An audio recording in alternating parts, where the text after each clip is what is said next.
क्या आप जानते हैं कि हर कोई श्रीमद् भगवद गीता को सुन नहीं पाता और जो इसे सुन लेता है वह साधारण इंसान नहीं रहता।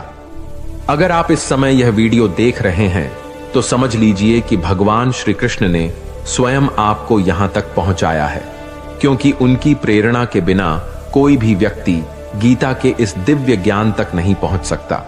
मैं पूरे विश्वास के साथ कहता हूं कि यदि आपने इस वीडियो को शांत मन से पूरा अंत तक देखा और सुना तो आपकी सोच बदलेगी, आपके डर टूटेंगे और जीवन को देखने का नजरिया पूरी तरह बदल जाएगा।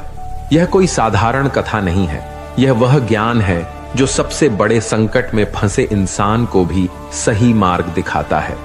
मेरा स्वयं का अनुभव कहता है कि यदि आप इस गीता सार को रोज सुबह और रात को सोने से पहले सुनते हैं तो नकारात्मकता अपने आप दूर होने लगती है और मन में शांति भरने लगती है। याद रखिए, जिस प्रकार खुशियां बांटने से बढ़ती हैं, उसी प्रकार गीता का ज्ञान जितना अधिक लोगों तक पहुंचाया जाता है, उतनी ही अधिक भगवान श्री कृष्ण की कृपा और इस दिव्य ज्ञान की ज्योति आपके जीवन में प्रकाश फैलाती है। आज हम आपके लिए भागवत गीता की एक ऐसी अद्भुत कहानी लेकर आए हैं जिसे सुनने मात्र से आपको वह ज्ञान प्राप्त होगा जो शायद आपको कहीं और नहीं मिला होगा।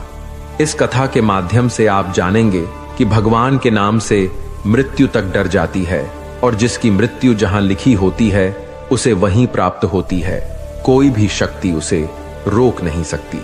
इसीलिए दोस्तों, अपने मन में श्रद्धा और विश्वास के साथ जय श्री राधे कृष्णा बोलिए और इस दिव्य कथा को पूरे मन से सुनना प्रारंभ कीजिए। यह कहानी महाभारत और भागवत गीता की है। एक बार एक कौवे की गरुड़ से दोस्ती हो गई। दोनों काफी समय एक दूसरे के साथ गुजारते थे। उनमें मित्रता इतनी गहरी हो गई थी कि आपस में कभी कोई बात नहीं छिपाते थे। एक दिन दोनों एक नदी के किनारे पेड़ पर बैठे बात कर रहे थे कि तभी एक यमदूत उधर से गुजरा। वह कौवे को देखकर मुस्कुराया। गरुड़ और कौवे ने उस यमदूत को अनदेखा किया और अपनी बातों में लग गए। लेकिन अगले दिन फिर वही हुआ। दोनों बातें कर रहे थे, तभी वही यमदूत फिर उधर से गुजरा। वह फिर कौवे को देखकर मुस्कुराया। इस बार कौवे को कुछ शंका हुई। उसने गरुड़ से कहा कि यमदूत मुझे देखकर कल भी मुस्कुराया था और आज भी वैसे ही मुस्कुराया।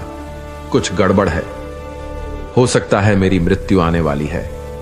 गरुड़ ने उसे समझाया कि ऐसा कुछ नहीं है, यह एक संयोग भी हो सकता है, तुम चिंता मत करो। 2-3 दिन और ऐसे ही निकले। रोज यमदूत कौवे को देखकर मुस्कुराता। अब तो कौवे को यकीन हो गया कि निश्चित ही मेरी मौत नजदीक है। उसने गरुड़ से कहा, मित्र, मैं मरना नहीं चाहता, लेकिन ये यमदूत जरूर 1-2 दिन में मेरे प्राण निकाल कर ले जाएगा। ये रोज ही मुझे देखकर मुस्कुराता है। गरुड़ को भी लगा कि हो सकता है कौवे का शक सही हो। उसने कौवे को धैर्य बंधाया। गरुड़ ने कौवे से कहा, तुम चिंता मत करो मित्र, मैं तुम्हें यहां से इतनी दूर ले जाऊंगा कि यह यमदूत तुम्हें दिखाई ही न दे। गरुड़ ने कौवे को अपनी पीठ पर बैठाया और उस जंगल से हजारों किलोमीटर दूर कैलाश पर्वत पर ले गया। दोनों को अब यह डर नहीं रहा कि यहां कोई उन्हें परेशान कर सकता है। लेकिन वे जैसे ही कैलाश पर्वत पर पहुंचकर एक गुफा तक पहुंचे, वहां यमदूत पहले से ही मौजूद था। उसने कौवे को देखते ही उस पर पाश फेंक कर उसके प्राण निकाल लिए। गरुड़ देखता रह गया। उसने यमदूत से पूछा, तुमने इसे मारा क्यों? यमदूत ने कहा कि इसकी मौत इसी समय लिखी थी, इसलिए इसके प्राण निकाल लिए। गरुड़ ने फिर पूछा, तो फिर तुम इसे देखकर उस जंगल में मुस्कुराते क्यों थे? इसे मारना ही था तो वहीं मार देते। यमदूत ने जवाब दिया, इसकी मौत कैलाश पर्वत पर ही लिखी थी, लेकिन 4-5 दिन पहले इसे उस जंगल में देखकर मुझे आश्चर्य हो रहा था कि ये इतने कम समय में वहां पहुंचेगा कैसे, क्योंकि इसके पंख भी छोटे हैं और यह लंबी उड़ान भी नहीं भर सकता, तो हजारों योजन दूर कैलाश तक यह पहुंचेगा कैसे? यही सोचकर मैं रोज मुस्कुराकर गुजर जाया करता था। लेकिन भाग्य देखो, तुम इसके परम मित्र ही इसे यहां तक इतने कम समय में ले आए। तो दोस्तों, जीवन और मृत्यु भाग्य की ही तो बात है। इससे कहीं भी छिपा या बचा नहीं जा सकता। जब तक जिंदगी है तब तक कोई आपको मार नहीं सकता, लेकिन अगर मृत्यु निकट हो तो कोई कोशिश आपको बचा नहीं सकती। तो दोस्तों, मौत से डरना या घबराना नहीं चाहिए, बस सुबह शाम भगवान का ध्यान करना चाहिए। भगवान ही हर जगह हमारी मदद करते हैं, क्योंकि भगवान का स्मरण करने से मौत भी टल जाती है। इससे जुड़ी एक बहुत ही रोचक और प्यारी कहानी हमें गीता में मिलती है। कन्नौज में एक दासी पति ब्राह्मण रहता था। उसका नाम अजामिल था। यह अजामिल बड़ा शास्त्र था। शील, सदाचार और सद्गुणों का तो खजाना ही था। ब्रह्मचारी, विनयी, जितेंद्रिय, सत्यनिष्ठ, मंत्रवेत्ता और पवित्र भी था। इसने गुरु, संत, महात्माओं सबकी सेवा की थी। एक बार अपने पिता के आदेशानुसार वन में गया और वहां से फल, फूल, समिधा तथा कुश लेकर घर के लिए लौटा। लौटते समय उसने देखा कि एक व्यक्ति मदिरा पीकर किसी वेश्या के साथ विहार कर रहा है। वेश्या भी शराब पीकर मतवाली हो रही है। अजामिल ने कुछ भी नहीं किया और उन्हें देखने के कारण काम के वश में हो गया। अजामिल ने अपने मन को रोकने की बहुत कोशिश की, लेकिन नाकाम रहा। अब ये मन ही मन उसी वेश्या का चिंतन करने लगा और अपने धर्म से विमुख हो गया। अजामिल सुंदर सुंदर वस्त्र, आभूषण आदि वस्तुएं जिनसे वह प्रसन्न होती ले आता। यहां तक कि उसने अपने पिता की सारी संपत्ति देकर भी उसी कुलटा को रिझाया। यह ब्राह्मण उसी प्रकार की चेष्टा करता जिससे वह वेश्या प्रसन्न हो। इस वेश्या के चक्कर में इसने अपने कुलीन नवयुवती और विवाहिता पत्नी तक का परित्याग कर दिया और उस वेश्या के साथ रहने लगा। इसने बहुत दिनों तक वेश्या के मल समान अपवित्र अन्न से अपना जीवन व्यतीत किया और अपना सारा जीवन ही पापमय कर लिया। वह कुबुद्धि से, न्याय से, अन्याय से, जैसे भी जहां कहीं भी धन मिलता वहीं से उठा लाता। उस वेश्या के बड़े कुटुंब का पालन करने में ही व्यस्त रहता। चोरी से, जुए से और धोखाधड़ी से अपने परिवार का पेट भरता था। एक बार कुछ संत इसके गांव में आए। गांव के बाहर संतों ने कुछ लोगों से पूछा कि भैया, किसी ब्राह्मण का घर बताइए, हमें वहां पर रात गुजारनी है।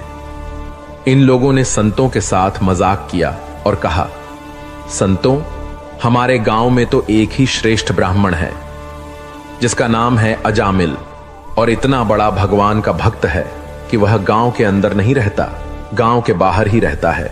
अब संत जन अजामिल के घर पहुंचे और दरवाजा खटखटाया। भक्त अजामिल, दरवाजा खोलो। जैसे ही अजामिल ने दरवाजा खोला तो संतों के दर्शन करते ही मानो आज अपने पुराने अच्छे कर्म उसे याद आ गए।